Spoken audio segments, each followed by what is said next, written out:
Ever since I planted these leeks, I've been dying to make some SunOven soup with them, but I had to wait till they get big enough.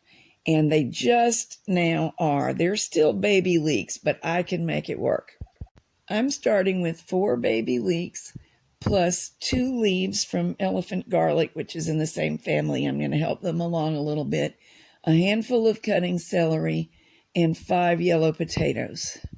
A recipe like this is designed to be flexible. If I had more leeks and they were more mature, I would certainly use them. And you can use what greens you have on hand, and the character will change slightly, but it will all be good. Cut it all up real fine. And instead of finely cutting the potato, I prefer to grate it, although it's a judgment call, but I think it cooks a little bit faster. Once the greens were all cut up, I had a generous cupful. The angle of this picture makes it look like more than that, but it certainly was not over 12 ounces. It was only a little over 8. All the vegetables go in a black pot with a clear cover and about 2 tablespoons full of coconut oil. There's a pint of water alongside to heat up to eventually be the soup liquid. So we actually want them to sort of saute for a little bit. If you want a thinner soup, mine is very, very thick. You can use more water than that. I open the SunOven every 15 minutes to give the potatoes and vegetables a stir so that they begin to brown from a little sizzling on the bottom. I think that improves the flavor.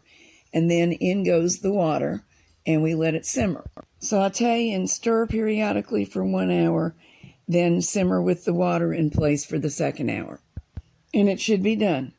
I tend to do everything the old-fashioned way, so I am now making it creamier with a potato masher. If you have an immersion blender, you could certainly use it here. The exact degree to which you blend it is entirely a matter of personal taste, as is the next step in the finishing.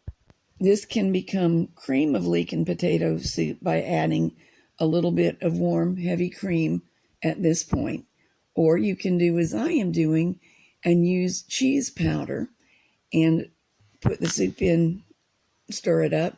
Because my husband and I want different things this afternoon, I'm doing it serving by serving, which works fine. I'm using Anthony's heavy cream powder, and he's using Parmesan cheese. Here comes a written list of ingredients, but as I mentioned, feel free to adapt it to your own tastes and your garden.